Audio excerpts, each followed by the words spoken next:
Welcome to Vigilant News for February 2nd, 2022, 2222. We've got hot news for you today. This is Justin from Stillness in the Storm, joined by my co-host Ryan Delarum from Underground Newswire. Ryan, how are we doing today? It's great. It's a beautiful day. Happy to be here. Got a bunch of news for you here and then some announcements. We have the mayor of Ottawa calling tow companies, and the tow companies with respect to the truckers rally not really giving the answer that they want to hear. Some good news there. We got Dwayne Johnson and Kevin James supporting Rogan and the ongoing Rogan controversy. We have shadowy left groups working to silence Rogan. Surprise, surprise. Another cancel cult moving forward. Fauci has failed again, and this time related to the lockdowns. We have Ghislaine Maxwell's lawyer again trying to assert the fact that she didn't get a fair trial. And ABC suspends Whoopi Goldberg. Wow, that's pretty encouraging. More like Whoopsie Goldberg. Yeah, exactly. And a bunch of other news for you. So before we get started with today's show, we got a couple announcements for you. Today is the last day for the pine pollen sale. As a matter of fact, we just got word that I think there's only a few dozen units left. So if you haven't already done so, go to the link in the description. Check out that Raw Pine Pollen. It's an amazing product. We actually have a testimonial I want to read about it to you guys. There's a woman who she's been suffering with lung issues for years, and she took this pine pollen and she had an amazing results. Let me find that. Here it is. I'm reading directly from the person, her grandson, that sent her the pine pollen. My grandma has struggled with the doctors who have called ongoing, my grandma has struggled with what the doctors have called ongoing pneumonia for over 10 years. After taking pine pollen alongside chaga mushroom extract, my grandmother has sounded so much better on the phone and is hardly coughing or clearing her throat. She has only a few nights of missed sleep compared to countless nights of lost sleep due to ongoing coughing. So in other words, she's been having these lung issues for years. She gets on the pine pollen, and within days, if not weeks, she experiences a profound result. So definitely check that out. We also decided to drop our news coverage to 3 nights a week, and that's to help us with all the other projects. We got a lot of awesome stuff going on, and it's going to help us do better quality work in general. So you can check that out. We'll be posting those, of course, on our Rumble, Stillness in the Storm, all the various platforms that we post to. And with that, let's go ahead and get into our first story for today, which is... We have the mayor of Ottawa calling on tow companies to remove the freedom truckers, but run into a hilarious problem. So as the Where's Waldo Prime Minister of Canada, Justin Trudeau, continued to hide out in an undisclosed location, or is it, due to fear for his, quote, safety, truckers continued to flock to Ottawa to protest in the embattled Prime Minister's ridiculous draconian COVID-19 mandates. So the mayor of Ottawa bravely stepped forward to take a stand against these truckers. Yes, Mayor Jim Watson called several towing companies and asked them to start towing trucks out of the city. Just one problem. According to various sources, every towing company had the same response. Oh, we've got COVID. Yes. Yeah, just like the Prime Minister. Mm-hmm. Wow. So, yeah, that is pretty hilarious. Game, set, match. Truckers 1, Waldo 0. Yeah, exactly. Down here we have, oh, shoot. Accidentally clicked on it. Health officials are hinting at ending COVID restrictions, and not because of the truckers. Oh, yeah, of course. Yeah, right. Mm-hmm. And then we got a funny video here. Yeah, I don't know if you want Yeah, to sure. Let's go for it. Okay, I just sitting in my truck here warming up. I just got a bunch of nice fruit dropped off to me. I was just talking to this gentleman and this nice lady came by and had something to share with everybody. You want me to say it? Yeah. What just happened here? Okay, I was just talking to a local that lives right here in Ottawa. He's been here for 30 years. He knows what's happening. And he told me that the mayor of Ottawa he called the tow truck companies to start towing these semis off from the streets. And every company said they have COVID. Imagine that. Yeah. Don't worry, Justin. We'll be gone by yesterday. That was awesome. Yeah, it's like, how long are these truckers going to be there? I think 2 weeks to flatten the curve. Right, yeah, exactly. 2 weeks to flatten the curve is great, yeah. Oh, man. So, yeah, that's pretty much all that there is to that. There's the article goes on, but you got the gist of it, basically. Well, isn't that encouraging? You know, I was watching Tim Pool last night, and he was talking about all the recent changes that have been happening and to everything. And it occurred to me, is it possible that the reason they're making these changes is not necessarily because this is part of some deep state plan, but because there is actually ground being gained with respect to the freedom war? I would say so. I mean, me and our friend Paul were just talking about this, where it's like everybody was expecting there might be some, kind of military intervention, but like maybe that timeline doesn't exist because enough people are coming forward and doing their job and fighting back against this instead of waiting for something to come save them. That's right. Exactly what we need. Yes, exactly. I couldn't agree more. So it's encouraging news regardless. Well, with that, let's go to more encouraging news for today. Another Fauci failure. John Hopkins study finds Fauci ill-founded lockdowns only reduced mortality rates by 0.02%.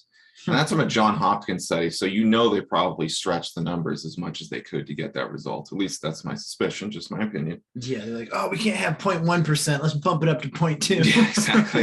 Yeah, it doesn't sound good. The latest study from John Hopkins found that the initial Fauci economic shutdowns did little to reduce mortality rates during the COVID pandemic. They were very disruptive to economy and society at large. Maybe it's time to bring Fauci up on charges. I couldn't agree more. As a matter of fact, we did a whole study on the shocking truths behind masks. We didn't get into the lockdowns per se, but we talk about, how the ill effects and the destructive effects of these things. And it's tantamount to chopping your leg off because one day you might get diabetes. Like that's how bad it is. I might as well just get rid of him now. Yeah, exactly. Those of you who know what I was referencing, good job. Daily Mail reported the original coronavirus lockdown had little to no effect on pandemic death tolls in the US, UK, and Europe, a controversial report suggests.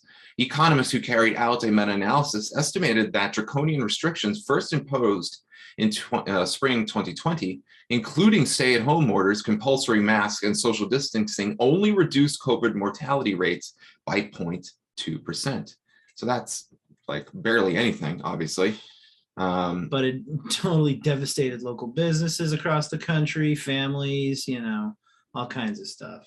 Exactly. And, the question becomes, and this is where the law is corrupt, I would argue, is that when, from a general perspective, civil law, like our rights, if my rights get violated, I actually are owed damages because now when I can't exercise my rights, I can't derive value from the use of my rights. That's how it works. That's where money actually comes from, or at least at a very deep level of law. So is Fauci and all the people who push lockdowns with little to no beneficial effect, are they liable for damages that they caused on the people whose businesses and lives they ruined?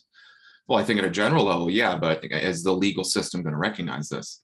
Probably not, because a lot of these people have immunity. And this gets into, some issues related to the legal system. So, what I'd like to see after these midterms, if we get the right people in, assuming the right people exist, as you were saying, getting paid damages and such, how about instead of an infrastructure bill that's filled with pork and bloat that's going to line people's pockets and not go to infrastructure, why don't we have a fund the people bill? You know what I mean? If we're just going to create money out of thin air anyway, why don't we do it to help people instead of You're spot on. Yeah, it's absolutely. Like, how much money do we spend on corporate welfare in this country and in the world? And how much money is actually invested into, improving cottage industry? Well, we need to keep that gender training for the Pakistan military. I need to continue. Yeah, exactly. To fund that. We really need to make sure that those guys aren't suffering with the oppression of our world. So, well, with that, what else we got? This is interesting. I have some comments to make on it. We have Dwayne Johnson, Kevin James, and many more supporting Joe Rogan as criticism mounts. So you have Dwayne "The Rock" Johnson, a veteran comedian, Kevin James, among the many entertainers lending support to Joe Rogan at his podcast, as his podcast comes under fire for spreading COVID-19 misinformation. Hundreds of scientists and healthcare professionals signed an open letter in January accusing the Joe Rogan Experience of being mass information events, except for most of those people weren't actual doctors. A lot of them are just students and just media talking heads. So last week, Neil Young asked Spotify to remove his music, and we all know how that turned out.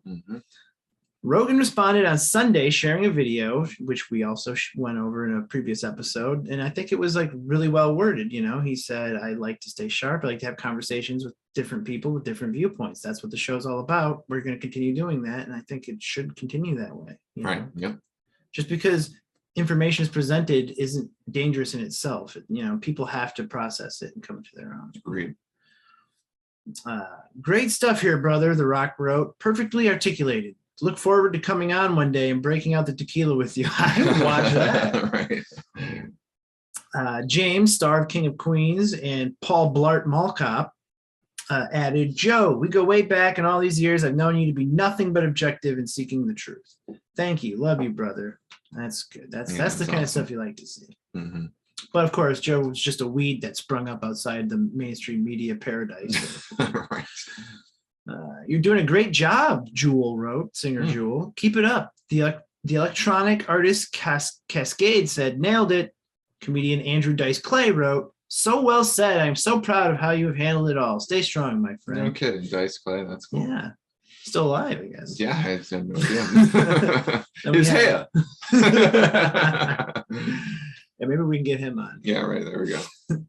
Then we got Kat Von D, of all people, sharing emojis and praise hands and hearts emojis, while television announcer and former NFL quarterback Troy Aikman posted the 100 symbol. Marianne Williamson, spiritualist and former presidential candidate, said, I'm triple vaxxed, but unless they're standing for hate or calling for violence, banning someone's podcast is too much like burning a book to me. She added, Joe Rogan should talk on his podcast about whatever he damn well pleases. And of course, Republican politicians and conservative commenters also have leapt to Rogan's defense. You can scroll through the comments. There's a link in here. Meanwhile, more and more artists are following Neil Young's lead, leaving Spotify, including Joni Mitchell, Graham Nash, Nils Lofgren, I think he's the guitarist for Bruce Springsteen, and India Ari, whoever the hell any of those people are. See, you wouldn't want to be in. So I think this is interesting because it's for the first time in this whole culture war, we're finally seeing the quote unquote high society or celebrity world actually being forced to take a side. And it's cool to see this many people come to the side of like seeking truth. Doesn't necessarily mean everything that Joe Rogan's putting out is true. I happen to think it is, because the people that he had on his show are some of the most accomplished people in medicine today.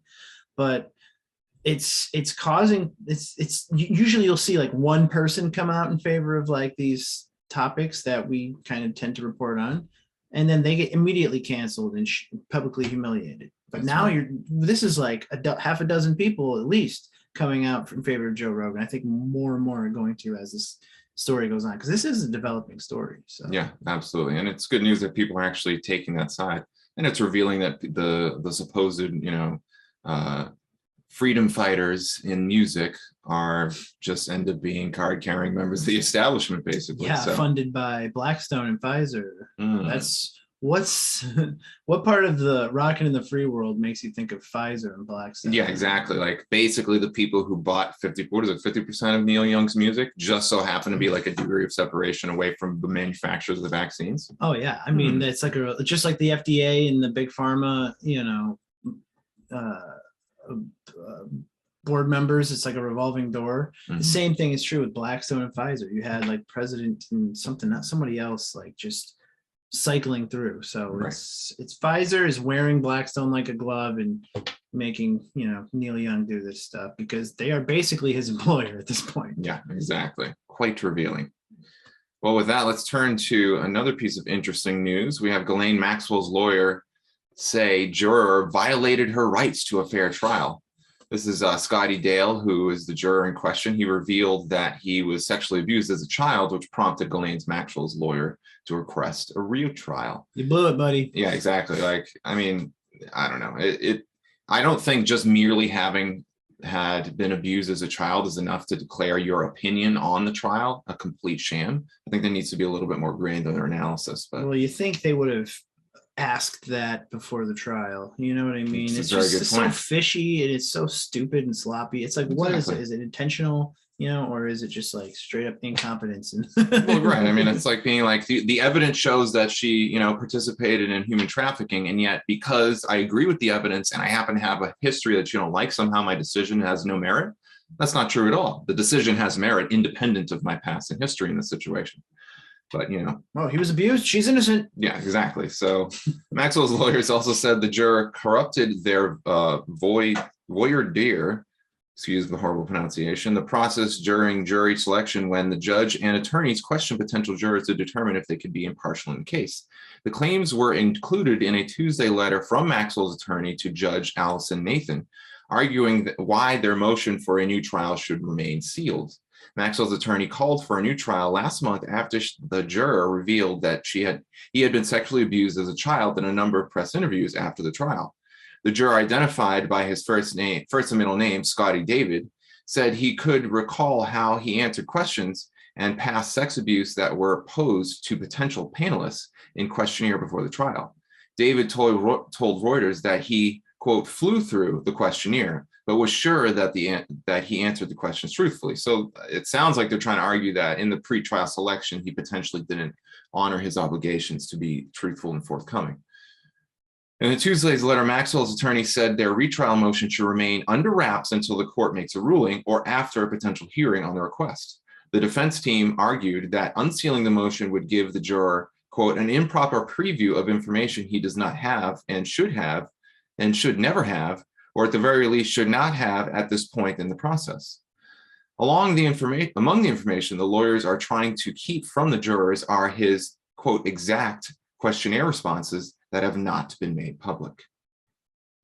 The motion will provide a roadmap for the defense examination of juror 50 and will allow him to plan out and tailor his responses, or even potentially spoliate evidence to paint himself and his conduct in the best possible light. So there you have it, ladies and gentlemen. It seems like there's more scuttlebutt of the fact that the trial might actually be redone, which will be interesting for sure. But, you know, all said and done, it just gives a whole other opportunity for the media cycle to cover this and raise awareness about the actual facts in the case. So that's good news. Yeah. All right. What do we got next? This is a continuation on the Rogan story. We have shadowy far-left groups behind the effort to silence Joe Rogan. Some of these same groups we went over in our exposure of who funds the International Fact-Checking Network. These groups are like a who's who of the foundations behind the corpo political marriage to create a criminal deep state in politics, basically. So you have Rolling Stone, reporting on it. And there's this dossier that all these people signed, these 270 doctors, which are not doctors, as we mentioned. In the dossier, we showed you how very few individuals that signed the petition were in fact doctors or had qualified expertise in the field. Here's a quote from it. Are you seeing all of those blaring corporate press headlines targeting Joe Rogan this weekend, reporting on a letter from 270 doctors, which described the famous podcaster as, quote, menace to public health? Well, it turns out that the real arbiters of misinformation are the individuals behind the letter itself, and they are being helped along by a corrupt corporate media that is misrepresenting the credentials of its signatories. Also, that media is on its last leg. I know that Rachel Maddow is taking a suspicious leave, and if any of you were familiar with the 17 Military Insider Project that was pretty popular a couple of years back, there was a list that was dropped of news anchors and talking heads who were found to be complicit with the DNC and the Clinton campaign with the whole Durham investigation. So it's odd that she's stepping down now. I think maybe Durham's making moves in the background. Unsurprisingly, Spotify chose its star podcaster over Neil Young, but pledged to do more to combat misinformation. So it's kind of like, we'll placate you, but we're going to keep our cash cow. Right. In reporting that the vast majority of doctors behind the anti-Rogan letter were not in fact medical doctors, the dossier found, paradoxically, the disseminators of this petition are guilty of the very misinformation label that they've attached to Rogan. In fact, neither of the two reported co-authors of the letter, Jessica Rivera, Ben Rain, possess medical degrees. Rivera holds a master's degree and Rain is a PhD academic who researches psychiatry. Rivera is currently the Science Communication Lead and Pandemic Prevention Institute, a project of the far-left Rockefeller Foundation, which I'm sure you guys are familiar with them. She was previously associated with the Atlantic's COVID-19 tracking project, and ironically enough, one of these groups, the Emerson Collective, owns the Atlantic. Who sits on the Emerson Collective? Steve Jobs' wife and Ghislaine Maxwell's good friend. So then you have this Chan Zuckerberg initiative. That's Mark Zuckerberg and his wife, and who knows, they're also attached to the Rockefellers.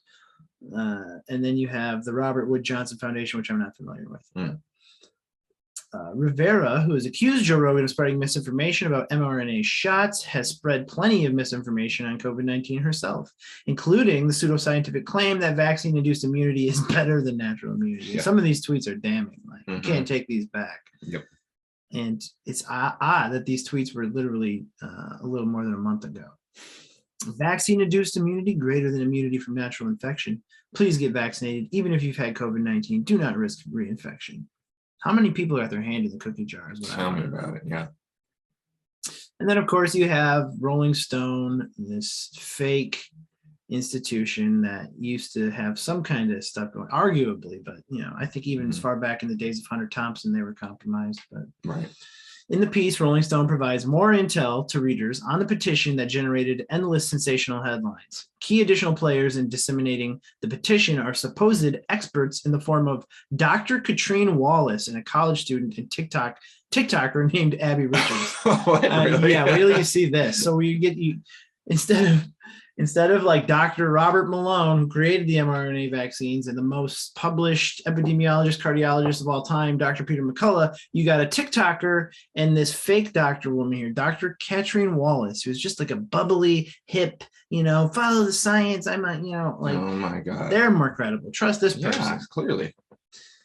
Wallace holds a PhD in epidemiology and is currently an adjunct assistant professor in Illinois. She has no background in vaccines or any relevant fields related to COVID-19.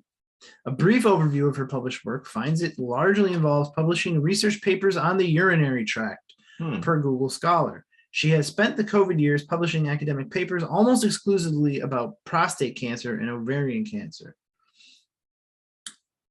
Far from being a communicator of complete scientific truths, Wallace has spread plenty of her own misinformation on mRNA vaccines. She has claimed that individuals have a 90% decreased risk of infection after the shots, which we know is fundamentally not true. Just look at Israel. That's right. She has also suggested that COVID injections prevent the infection entirely. We now know neither claim is remotely true. So, yeah, I would recommend combing through this article. There's a lot of good stuff in there for y'all to read. And I think this is just I think this whole Joe Rogan thing is a very huge catalyst for the awakening, I would say. Yeah, I couldn't agree more. It's creating a situation where somebody who's very relatable and identifiable and, extremely popular, which has a lot of social influencing power, is creating a dividing line in the sand. And although I don't have seen any polls yet, I wager to guess that the majority of people who know about the Joe Rogan issue are siding with him, probably the vast majority.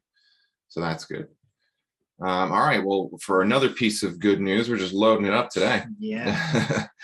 ABC suspends anti-Semitic Whoopi following Holocaust remarks. So I haven't actually seen the remarks themselves, so hopefully they got them in here, because I really have to take a look. Man. ABC just announced Whoopi Goldberg has been suspended from ABC's The View for 2 weeks following her comments on the Holocaust. So Whoopi Goldberg was basically quarantined for her ridiculous comments about the Holocaust. 2 week suspension. Interesting. Effective immediately, quote, effective immediately, I am suspending Whoopi Goldberg for 2 weeks for her wrong and hurtful comments. While Whoopi has apologized, I have asked her to take time to reflect and learn about the impact of her comments. Kim Godwin, president of ABC News, said in a statement. Yeah, does that really do anything? This is one of these things. It's like, I was listening to Dr. Epstein today, Robert Epstein on Rogan, and he was talking about how Google apparently shut down the entire internet for 40 minutes in 2009. And this has been well documented. Ooh. And the guy who did it, I might have a little bit of these facts, not so great, but the guy who did it only had like a $25,000 fine, and Google had like a $25,000 fine. So this is peanuts. It's nothing. You think Whoopi's really like shaking in her boots because of a 2 week vacation she just got? Yeah. The entire ABC News organization stands in solidarity with our Jewish colleagues, friends, family, and communities. Just more identity politics pandering. These people, they don't really care about these people. It's all just for parenting. Standing in that solidarity. That's right. So let's see. I'm curious okay, here we go. Let's take a listen. If y'all haven't heard it, and if you have heard it and you're upset, I apologize. We're going to listen to it again, but I think it's important. Well, also, if you're going to do this, then let's be truthful about it, because the Holocaust isn't about race. No, it's not about Maybe race. ethnicity. No, it's about a different race. But it's not about race. It's not about What race. is it about? Because it's about man's inhumanity to man. That's what it's about. But it's about white supremacy. But it's not about race. But these are two white groups of people. Well, How do we have to black people see them as white And then But you're missing the point. You're missing the point. The minute you turn it into race, it goes down this alley. Let's talk about it for what it is. It's how people treat each other.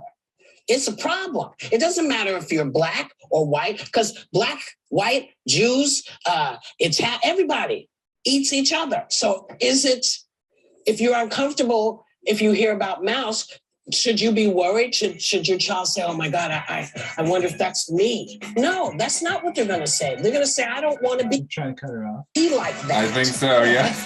I want to be cool. Yeah, most kids, they don't want to be cool. No, they don't. And we're living in an era where people are comparing vaccine cards to the yellow stars, where people are comparing vaccinations to what Anne Frank went through. Yeah. So it is necessary for kids to learn about To learn about man's inhumanity to man, however it exposes itself. I have to cut you off. I just want to say that mouse was banned and it flew to top 20 of Amazon's rules charts. Yes. People, the more you ban it, the more we want to read it. What an interesting comment. That's actually not what I thought she was going to say. I thought it was going to be something more overt, but let's put it this way. In an age where even mentioning the Holocaust is essentially a way to get yourself painted with a target, she should have known better. Like, if anybody's going to know to be careful about being canceled, it'd be her. So. She probably thinks she's uncancelable. Right, exactly. So, this is one of these things where it feels good from a certain perspective, I suppose, or it can be considered a victory because somebody who is what we might say the queen of spreading like divisiveness and identity politics finally got a little taste of her own bitter cup. So, all right. Well, with that, let's get into some rapid fires. Yeah. So what do you got? You want to do I first? added a couple extra here too. Oh, do you? Okay. Because there's only 3, so I added a couple more. Okay. We have top doctor calls on employers to reinstate unvaccinated workers and apologize for firing them, which is amazing. Yeah, I think no that kidding. should definitely be the case. Then we have Biden is doomed. 50% of likely voters now support impeaching the POTUS. Nice. Okay. Also crazy. And then to follow that up, we have Facebook bans American trucker convoy to DC 2022. And it's a page with 139,000 followers. Wow. Ridiculous. So, yeah, that's a lot of people. Well, I mean, this is something not new. Facebook loves doing this.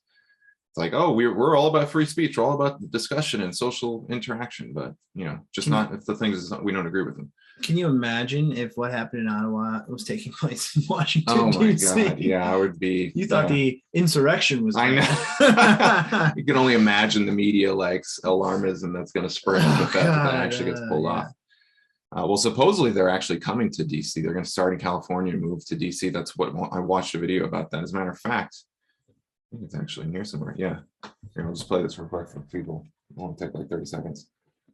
So just know that America is next. We've given y'all time. We've given y'all heads up. And whoever joins it, joins it. And it will start in California and it will end in DC. And we're going to stay there just like Canada's doing. We're done with the mandates. We're done with the government telling us what to do. We will continue and we will follow, just like the rest of the world, on these trucker protests. And they will be 100% legal. They will abide by the law. There you go. I'm sure it keeps going on, but there you have it. And we also have Let's Go Brandu. Freedom Convoy delivers massive haul of hilarious memes. Nice. So we're actually going to cover some of that on the mega stream tomorrow. So just a little teaser. Yeah. So with that in mind, don't forget to check out the mega stream tomorrow, 5 p.m. Eastern Standard Time. We're going to have a big old stream for you. Lots of awesome news, information, spiritual discussion, all that great stuff. Not only that, but we're also going to, friends over at Journey to Truth are going to be premiering an interview with us tomorrow night. That's right. So check that out. Keep an eye out for that. We'll pop it in the links from our videos here when we get it up. So, Yeah, so with that, thank you so much. Don't forget, by the way, we're going to be doing super chats now. We actually have the ability to do super chats. So if you go to Rumble, you go on Rumble Rants, you pop in your question. We're going to pull from those questions and answer them at the end of the show. So don't forget to do that. And we appreciate all the support. We've had a lot of people send some generous donations. Can't thank you so much. Can't thank you enough. Thank you so much. All right, with that, take care. We'll see you on the next one.